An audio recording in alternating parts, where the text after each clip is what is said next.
So we are going to talk about powering growth into the new economy. My name is Ana Vertedor. I have been working for Salesforce for the last 10 years, and now we are going to talk about technology and the new emerging economy that we are having right now. So you know that the climate change is a reality. A company has been forced to change the way they get new sources of energy in order to be able to comply also with the laws and decrease the impact, the negative impact that they are having in the environment. So this new economy that is emerging is really leveraging technology because technology is a key in order to be able to progress and also to be able to fulfill all the needs in this new economy. So we have been changing the way we transport people. We have been changing the way we produce food and the way that we construct buildings. Also, it's very important the change that we are living in terms of how technology is being fused in our life, in the way we work and in the way we learn. And this is going to be like this for always. We have executives for 4 different companies who are going to share with us how are they planning for growth within this emerging economy that we are in. So first of all, we are going to listen to Jörn Burza.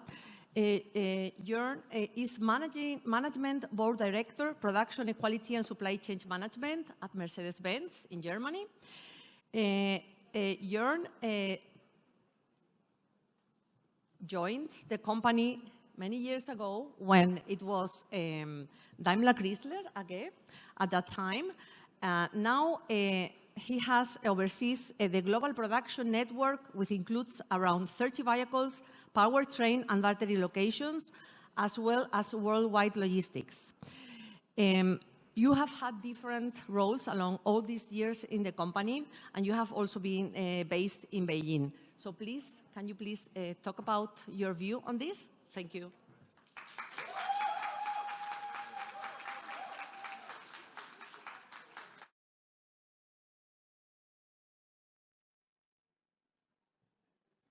I take this. All right. Good morning. Ladies and gentlemen. Oh, ladies. Good morning, ladies. So thank you for inviting me to speak about our challenges at Mercedes in terms of transformation. As you said, as just has been said, I'm Jörg Burzer, responsible for the global production network at Mercedes, with around 75,000 colleagues working in this great team with 34 locations around the world, in Asia, in the US, in Mexico, and all over Europe, also in South Africa. And we are very excited to be part of this great community of the summit, also supporting the summit. We have a great team of 10 delegates here. By the way, also from the sales department. So if you're interested in buying one of our very nice Mercedes, you're happy to contact them. No, we are not here for selling cars. We are talking about transformation. So Mercedes has given itself ambition 2039. We want to be able to provide CO2 neutral mobility in 2039. What does that mean? That means that we have to provide products which are CO2 neutral or CO2 free. This is one of our obligations, but this is also one of our visions. What are we doing there? So we introducing EVs, the most desirable cars in the world, the most desirable EVs in the world. We want to be able in 2030 to produce at least 50% of our fleet with EVs, cars with batteries. So this is very, very important for us. So on the one hand, you have to provide products which are very attractive. On the other hand, you have to produce them. That's why the production network at Mercedes is so important. For producing them, we have to change our production network because we are a traditional automotive company. And we produced for the last 130 years combustion engines, cars with combustion engines, gearboxes. So we have to transform this network, and this is our challenge at Mercedes production. So how do we do that? We do that with technology on the one hand. So what we have to do, we have to find ways and innovations in our production network to produce ICEs, for example, the S-Class, and EVs, for example, the EQS, our flagship battery electric model, on one line. One of the innovations is one step which is very important in the automotive production processes, there where powertrain and the body is coming together. We call that marriage in the automotive production process. So we invented, with a lot of partners from the equipment industry, one very, very important step. We call it full flexed marriage. So full flexibility means that you can basically produce and bring together bodies, car bodies, with batteries and with combustion engines. So this is one of the most important topics which we invented as an innovation to master this transformation. The next one is digitalization. On the one hand, on the product side, we all know that it's very, very attractive today to not have only a car body and a very nice exterior and interior, but also a digital ecosystem in the car which the customer can use for calculating efficiency, navigating through cities like Madrid or Rome or Berlin, but also digitalization in terms of production processes. We have developed our own production ecosystem, which we call MO360, where we digitalize each and every production process. That's the only way how you can basically also master complexity of transformation, coming back to what I just said, bringing ICEs, cars with combustion engines, and cars with batteries on one line. So this is extremely important, also using artificial intelligence in this context. But just producing EVs and providing CO2-free mobility is one topic. You have to also think about how you produce these cars in terms of sustainability.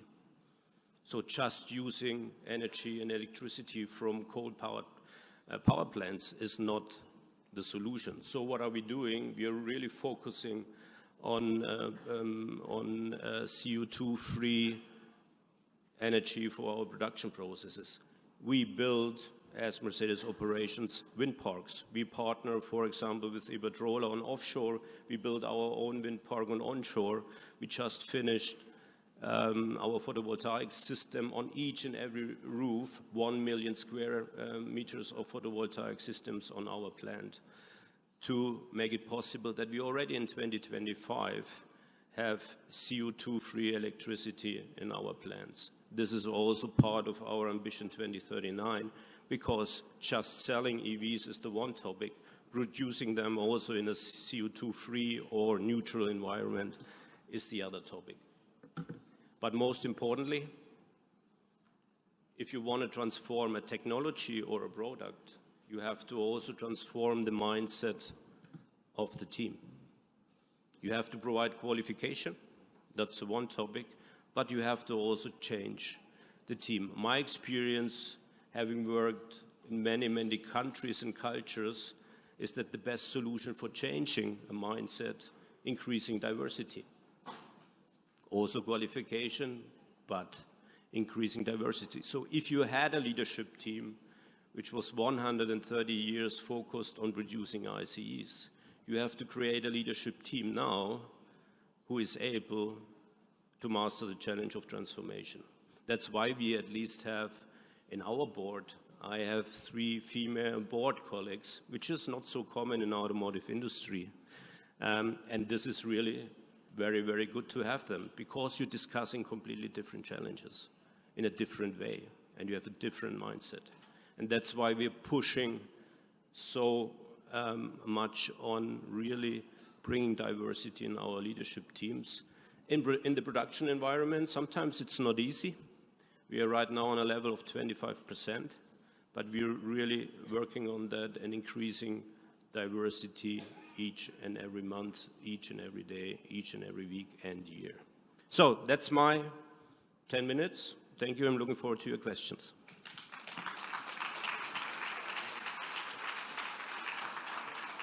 Thank you very much, Jörg. It was a pleasure to understand how you have been doing along the years and you are doing in your company due to the transformation and how you are changing the way that we transport people. Thank you for that. Let's go now with Mónica Andrés. Mónica is, thank you for being with us today. Mónica is a C-suite executive with 25 years of experience in business and also in the agriculture, chemical manufacturing, and people management arenas. Mónica has a lot of experience in the strategy, operations, transformation, and organizational development. You have been working in different continents, and now you are the Executive Vice President for Corporate Management in Yara International. So let's learn from you how you are transforming in this industry. Thank you. Hi, thank you. Thank you very much, Hannah. It's my pleasure being here today in my home country. And I don't have so many chances to speak about what we do in Yara and what we do in our business in Spain. So please allow me to send a Spanish warm message to my friends here today. Buenos días. Estoy encantadísima de estar aquí con vosotras hoy. Estoy hablando. Voy a hacer el speech, lo voy a hacer en inglés porque es un evento global, pero quería contaros que estoy muy emocionada aquí por poder transmitir y comunicar qué es lo que hacemos en Yara para decarbonizar la industria agroalimentaria. And on this note, I switch back to English.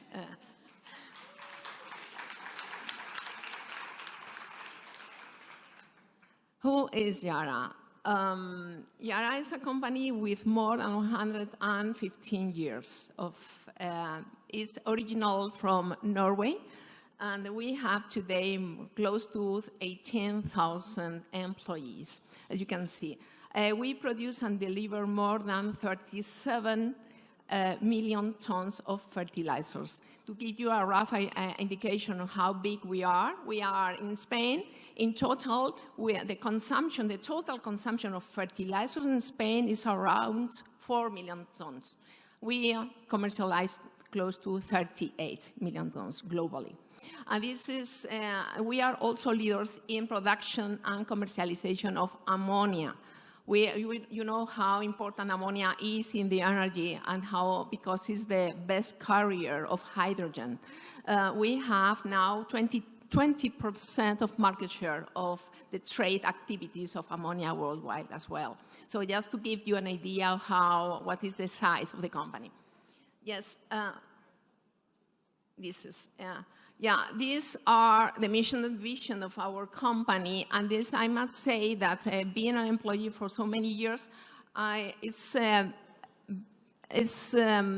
reason to be proud of, to work for a purpose-driven company as Yara is.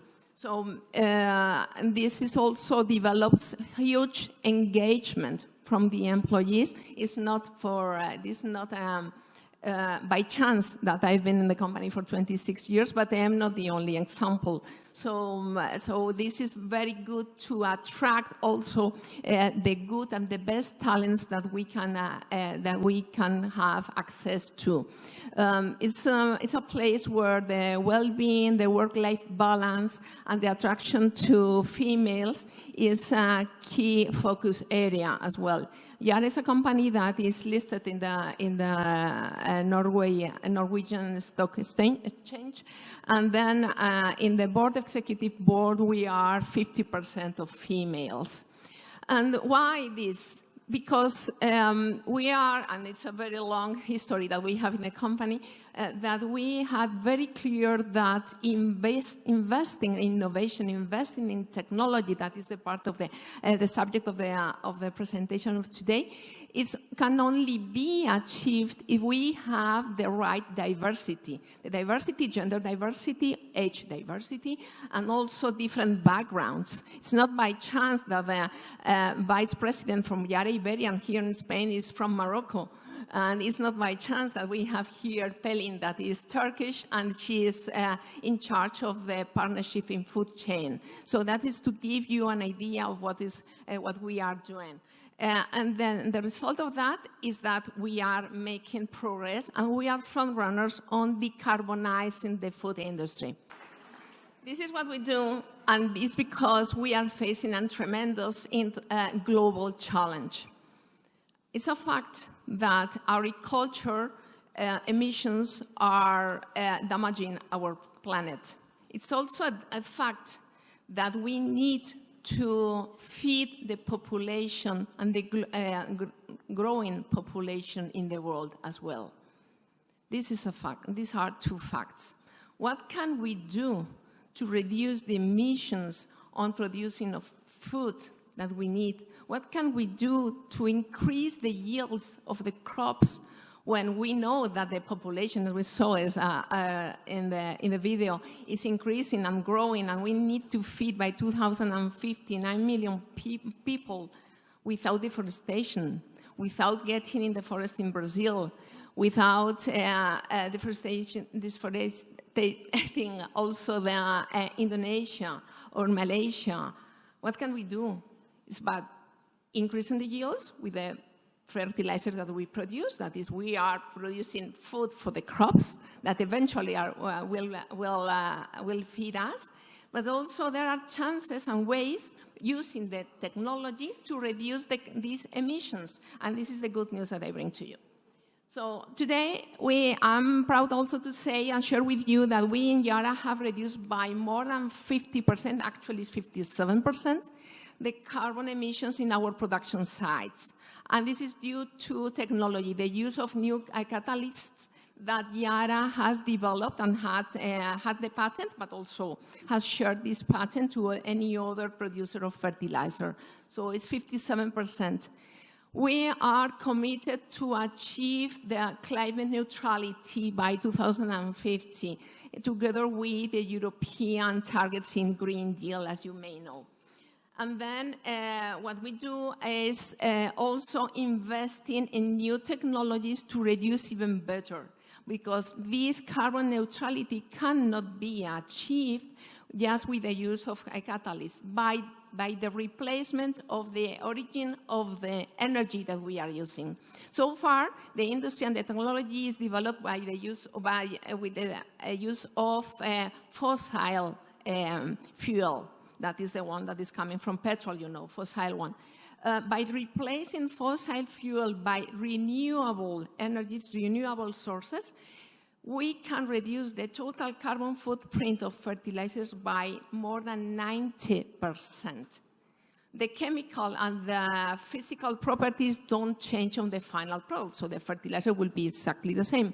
But the carbon footprint is reduced by 90%. We are already producing that. This is already reality. That requires a lot of investment, I must say. But, and this investment can only be achieved by the right partnerships with the public and also the private sector and the public sector. And we are in our journey as well, because we are very serious with this commitment. If there is one slide that I want you to remember, is this one. Because in the end, I can talk for hours about technology, but in the end, what matters to you and what matters to the society is what is the effect on this. If I tell you that the slice of bread that you had today for breakfast can be reduced in the emissions, in the carbon emissions by 15%, would you buy this bread? If I tell you that the cost of this bread for you will be only 5 cents more than the traditional bread produced with mineral fertilizer, would you buy it? So, and this is what I want to tell you, that is about building these partnerships all along the supply chain. It's not only in those producing fertilizers, it's about also the ones that are advising the farmers with the right agricultural practices, with regenerative agriculture, and with that, the wheat with which we will produce that bread will be with a reduced of 30%. In the end, the final product is 15%, and this is just the beginning. So I'm very happy to share with you also that we have already partnerships in Landmannen. In Sweden, we have partnership with PepsiCo. Yesterday Silvio was here as well. We're working on that and reducing the carbon footprint of crops like potato, wheat, maize as well, oil palm as well. So, and this is, as I said, is the beginning, but you as end users of food, and we all as society will benefit out of this. Yes, the right practices on agriculture are key as well and fundamental on that, but I will not get into these details. And the last, but this is my last slide, but not the slides, but not the one that I want you to forget is that the use of technology, digital technologies, then the tools that we are using to help the farmer to take the right choices and the right decisions in the right times are fundamental in order to even reduce the carbon emissions further. So, and this is what we do in Yara. I'm very happy to be here. Thank you very much for attending.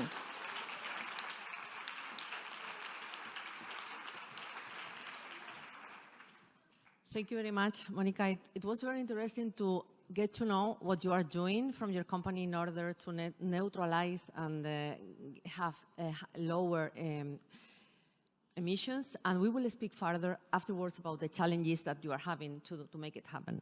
So now let's move forward, and we are going to get to know Esther Soriano. Esther is the general manager at Saint-Gobain Solutions in Spain.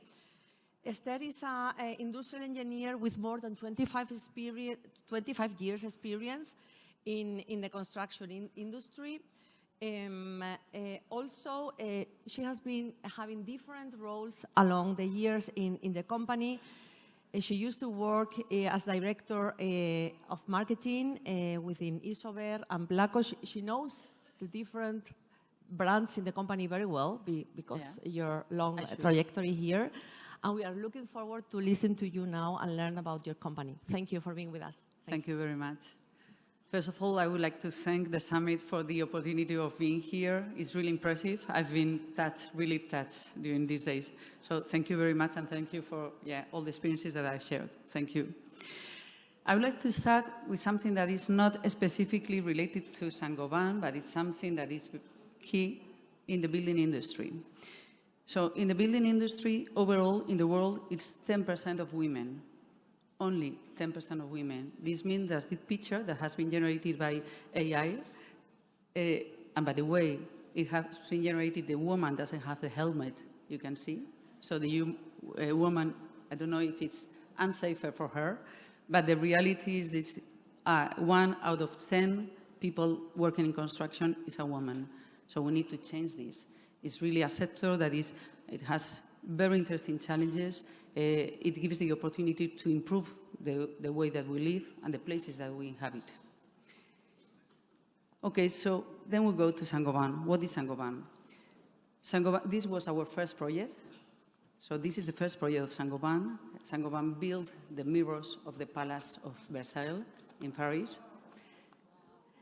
And this was the first reference for Saint-Gobain.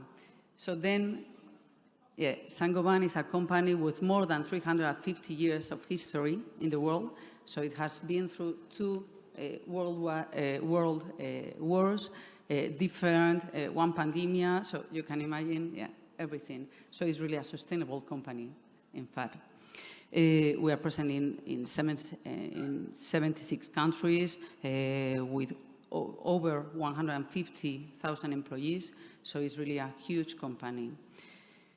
And it's a company that is developing as well in the position of the women in the company. Now it's 31% women in the board, in the executive committee of Saint-Gobain, and with the objective of being 30% managers women in 2025. In Spain, we have only 115 years of history. We started in La Granja, so very similar place as well as Versailles.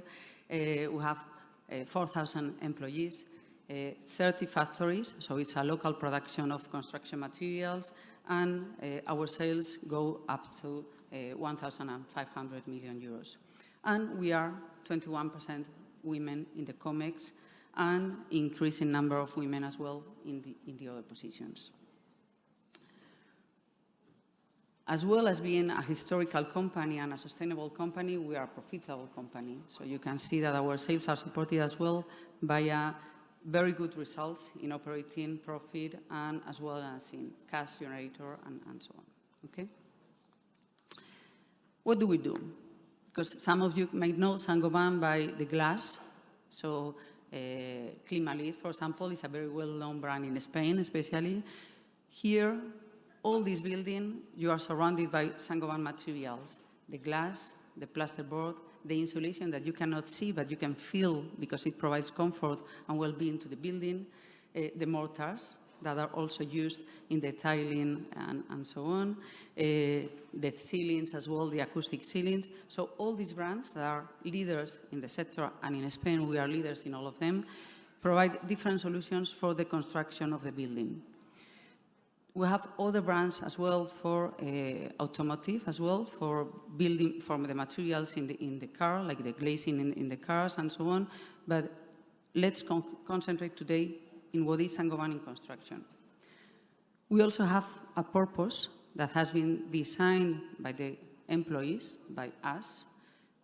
And finally, the purpose was decided as we want to make the world a better home. These are very nice words, like, okay, it sounds like very marketing. But in fact, it's true.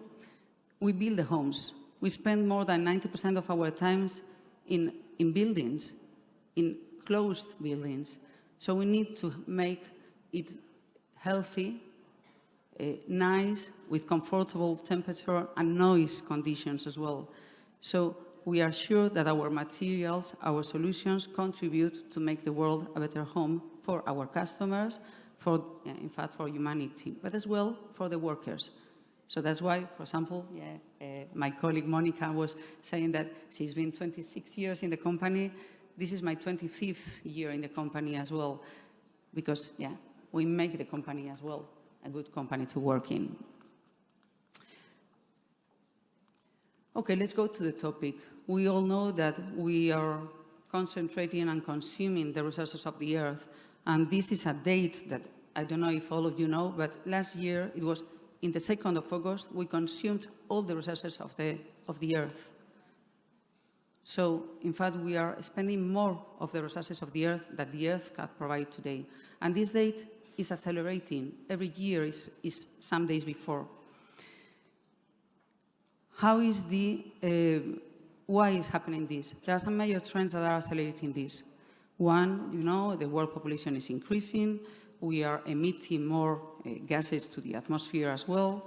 We are concentrating in cities as well. And we are consuming and emitting a lot of waste.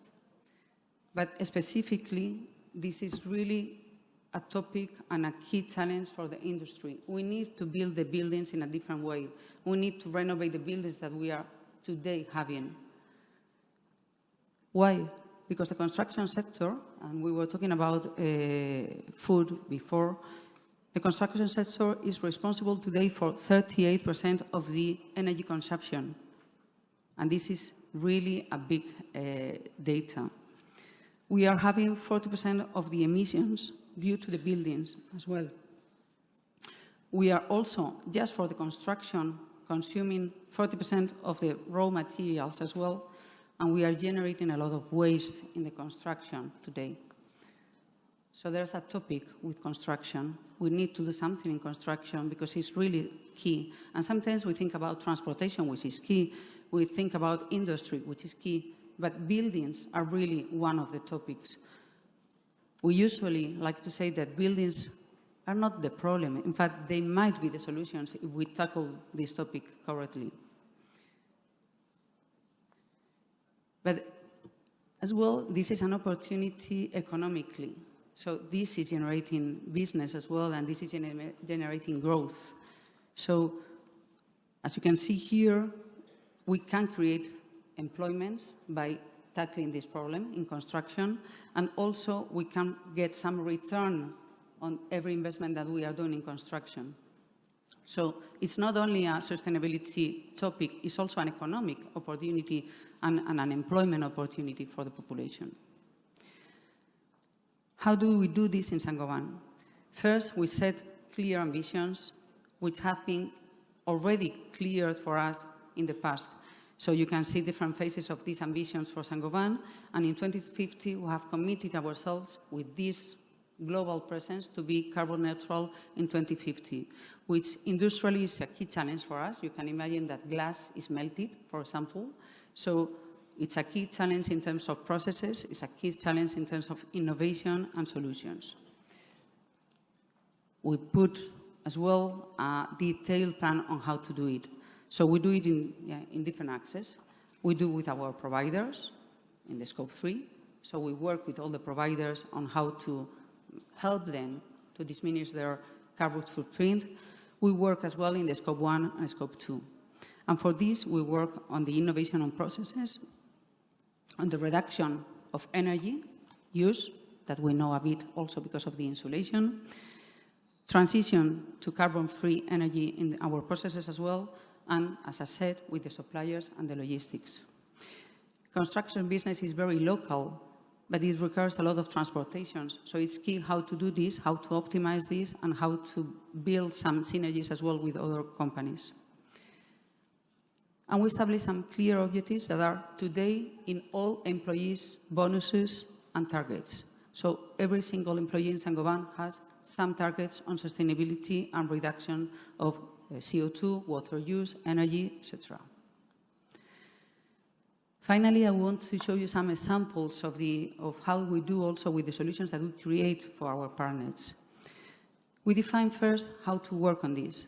So it's not only about carbon footprint reduction, which it is, about energy reduction, which it is as well, but also about health.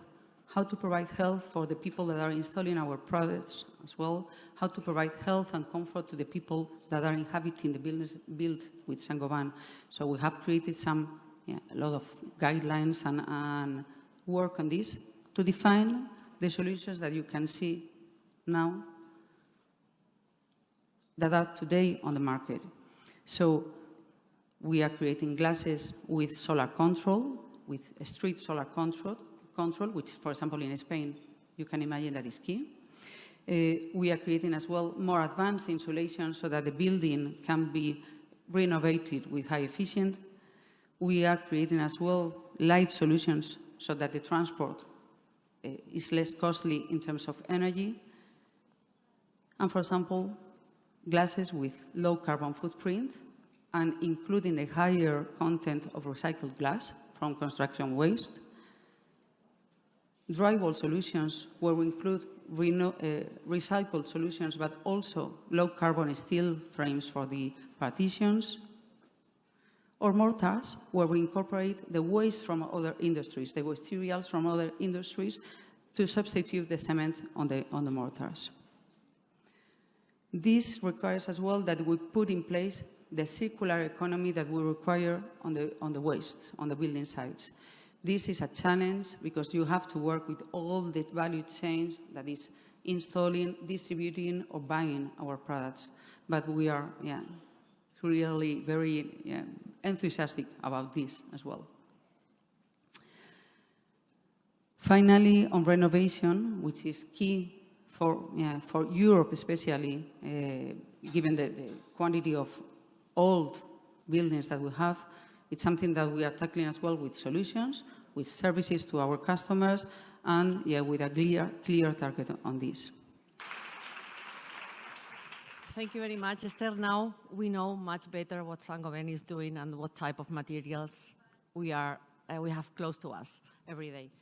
Thank you for that. Now let's move forward to Patama Chantaruk. Patama is a leader who has been reshaping global and regionally, and now in Thailand, the digital landscape. Patama also has been key in the growth of Accenture in Thailand. You have been doing this role of managing director at Accenture Thailand for 2 years already, and you have grown the number of employees exponentially. And you have also been honored with multiple Stevie Awards, and also you previously worked for Microsoft and IBM. So we are looking forward to listening to you right now. Thank Thank you. you. สวัสดีค่ะ So I'm so happy to be here, and it's so good to see some familiar faces. So the topic today, you might be wondering, but Tama, you're going to talk about metaverse? Is this something that you talk about it 3 years ago? Absolutely. I had that question when Irene reached out to me. I thought, with the a lot of topic around Gen AI, she's going to be asking me to talk about Gen AI. Guess what? She said, nope, I want you to talk about metaverse. And as you know Irene by now, what she wants, she gets. Absolutely. So it took me a lot of time to talk about or to look into metaverse in action. Because by now, you're probably aware that metaverse is not science fiction, but it is a convergence of virtual and physical realities. So some of you might say to yourself, I can't even wear glasses, even though with my eyesight. And you're asking me to wear a bulky, binoculars and all that. But guess what? I hope if you not need to use the restroom now, make sure you stay. And I will share with you. So the way I will structure the conversation today, I'll give you 4 parts. So the first one, what it is. Because I'm sure not all of you understand what metaverse is. The second part, why it matters. The third one, since now it's been 3 years, what it used for. And last but not least, I want you to walk away knowing why should you care. So with the new world, new user, and new values of metaverse, there's a lot of groundbreaking advancement in digital technology. And the experience of bringing the reality into work, play, or socialize, completely different. You will have the change all part of the society, which is the new world. You will meet new user who coming through metaverse, and you will learn about new value of your services and your product. So let's take a look at what metaverse is. So I call it, it's the future of internet. Back in 1990s, you probably experienced the internet of data, where you can just Google, you can search for the data, right? In 2000s, there's an internet of people where you connect with one another. There's Instagram, it's Twitter, now X, there's Facebook, and all that. It brings people together. And then the third era in 2010, it's the Internet of Things where you have all the devices connecting, right, on internet. So now, 2020, I call it Internet of Place, with the extension of Internet of People called Metaverse. So now, I hope you understand that it's not complex at all, right? It's just the future of the internet. But last year, 2023, by the tech giant like Apple and Meta, with the unveiling of, it's called Visual Pro headset, and Ray-Ban. When you think of Ray-Ban, right, you don't think of a bulky sunglasses and all that, right? There's a term which I call spatial computing. It's called the blend of physical and digital. I want to see the hands of how many of you using Apple iPhone, please. Don't miss this video. Don't blink, because I'm going to show you the blend of physical and digital. Because I'm 56 years old, and I have problem with my eyesight, okay? So every time I try to look into my Apple iPhone, they're so tiny, right? Do you have that problem? So all the font has to be big, but so I can share with everyone sitting next to me.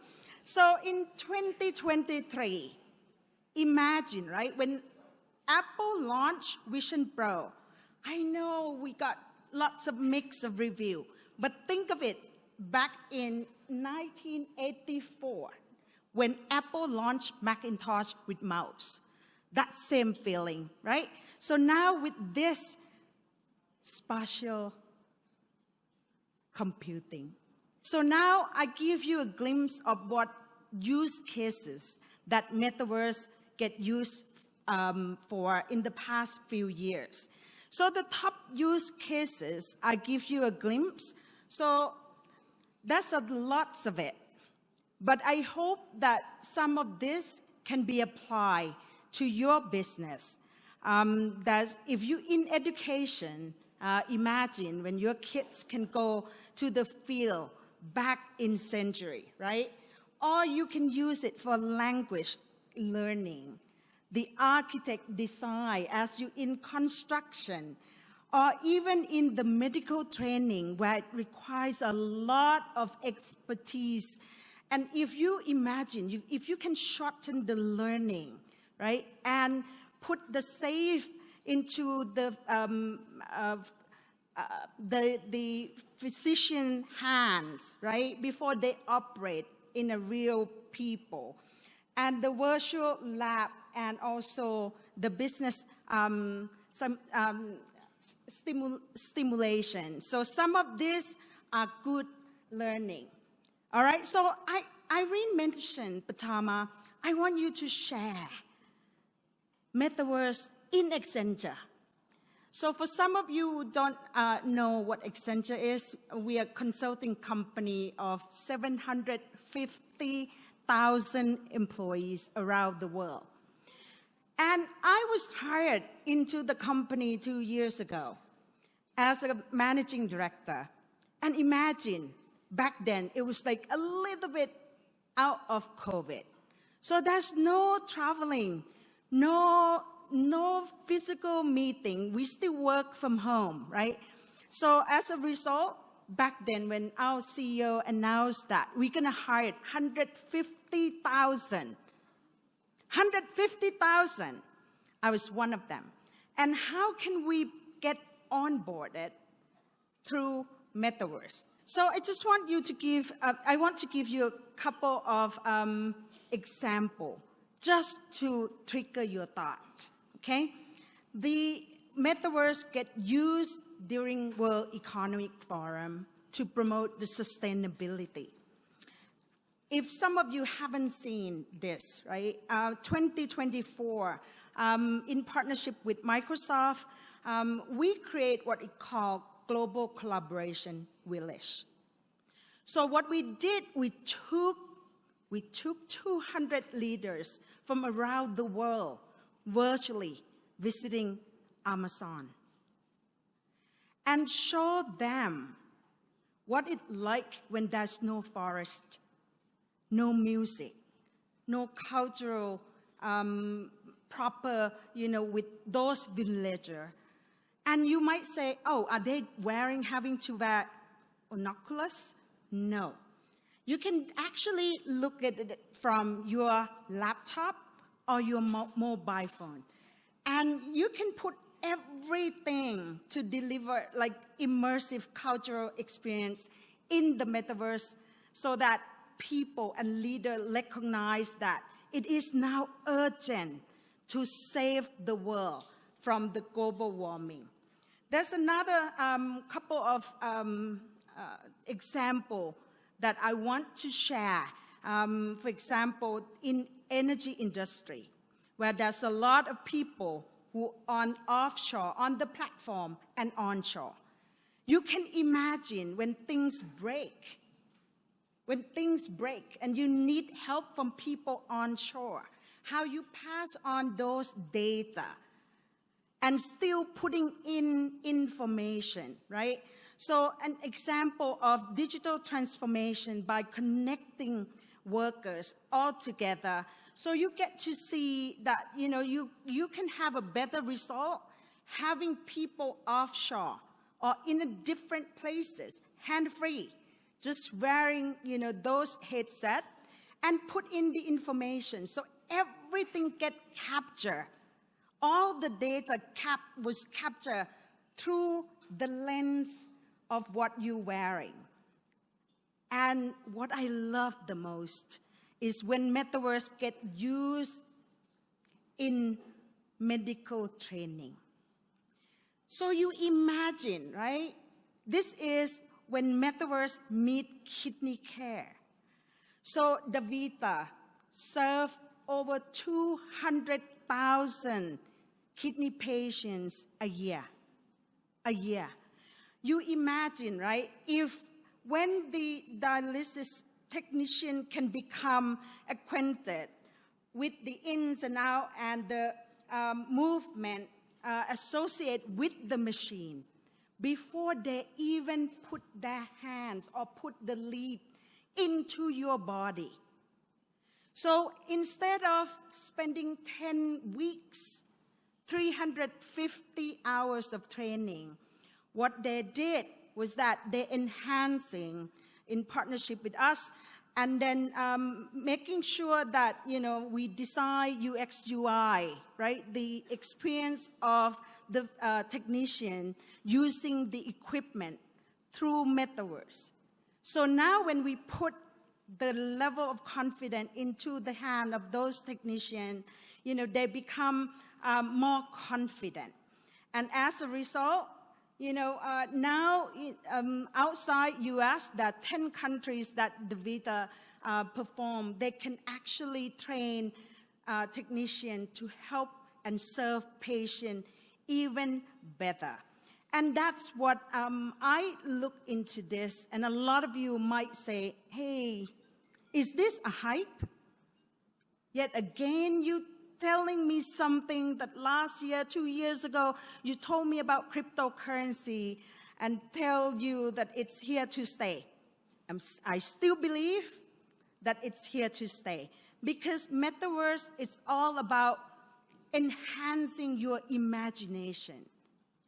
And a lot of you might say, all right, convince me. Why should I care? Why should I care?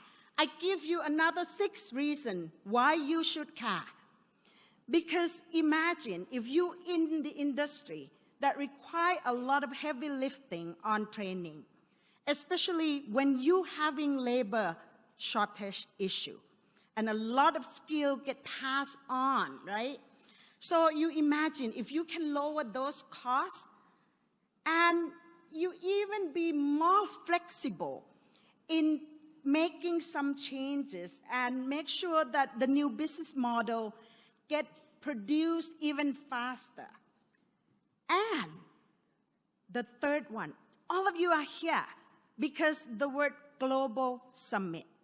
This is the way to use Metaverse for.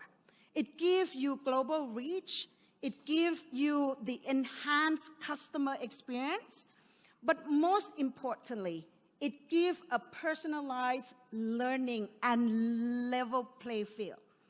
All right, if I'm not convinced enough, I hope this picture can. This is, I don't know if you heard of the country called Tuvalu.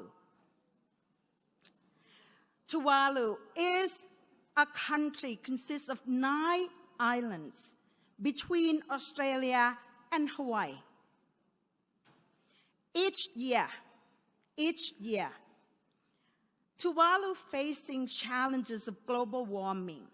So every single year, the water rising about 0.2 inches annually.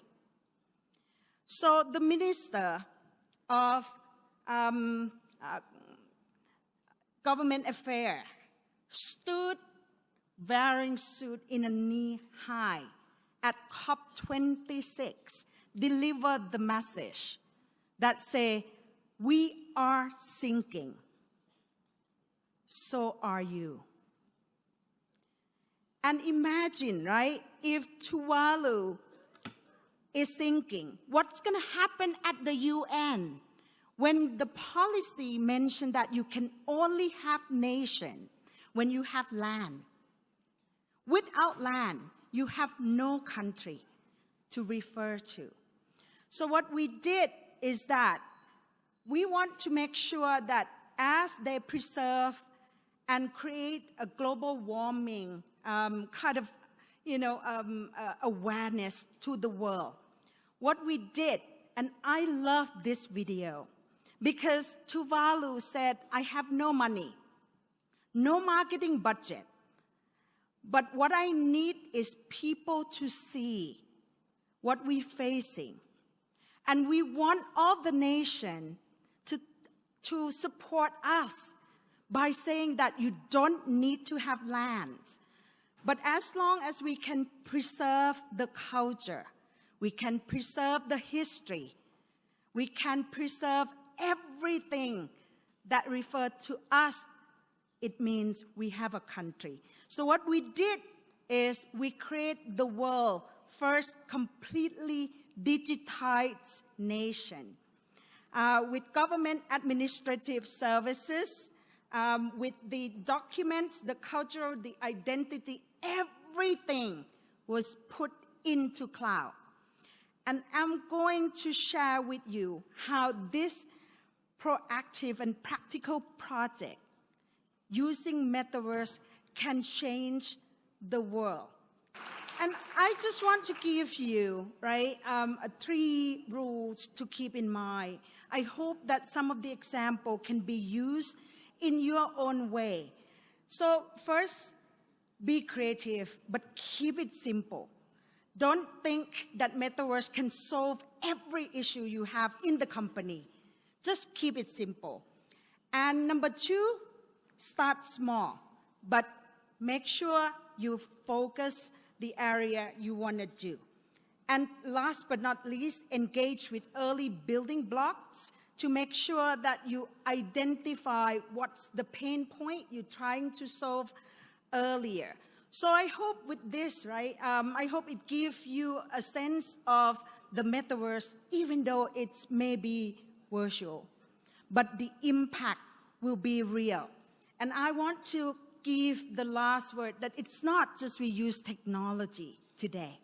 We live technology. And I know that many of you are still resistant to the idea of working in virtual spaces, and that there will be a learning curve to some early participants.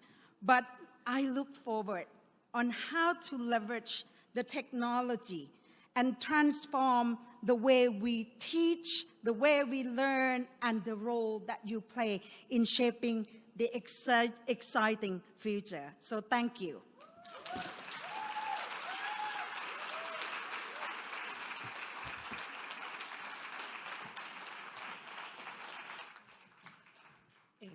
Thank you very much, Patama. It was really inspiring. We have learned a lot about metaverse, and you are making us thinking about that. So now we have 10 minutes for questions and answers. I think that I would like to open the audience and give the opportunity to you to ask questions to Jörg, Esther, Patama, and also Monica. Do you have any questions, or should I start? Yes.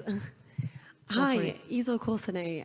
My company simplifies fax access to capital for clean energy. I was wondering how you manage your carbon emissions in-house and how you drive revenue inside of your organizations to further the road to net zero. Thank you.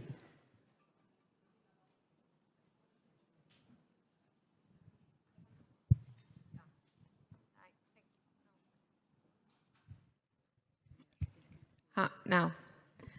A question is about how we get the revenues for the transformation.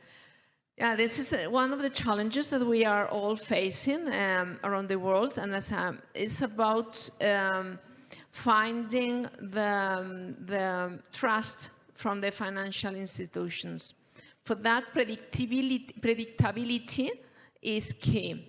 So running and building on the business cases, for instance, to get the funding for Norway, where we are already producing green fertilizers, we needed to have first a contract with a cooperative in Sweden. So the cooperative in Sweden purchased the product that did not exist with a number, with a price that was used to get the finance back to Norway. And it was done 2 years ago. That is one example. And the other is that we need also the support from the governments. European Commission and Europe, you know that we are front runners in driving the transformation, the green agenda. And that we are our ask, and also many times that we meet, and I go to the European Commission every 2 months or so, and Saint-Gobain as well, we are together. We meet the Executive Vice President of the European Commission, Šefčovič, and also Ursula von der Leyen. And we are explaining to them what are the challenges that we get, and then the governments can help also to drive and to trigger the demand at the end consumer. Because if the end consumer of Windows doesn't ask for the carbon-reduced glass, or the end consumer of, following the example of bread, does not ask for that, it will not work. So that is what the governments and the European Commission, that they have access to the mass media and have access to the end consumer population, then they can drive this demand. And this will be, it's not about a standalone business.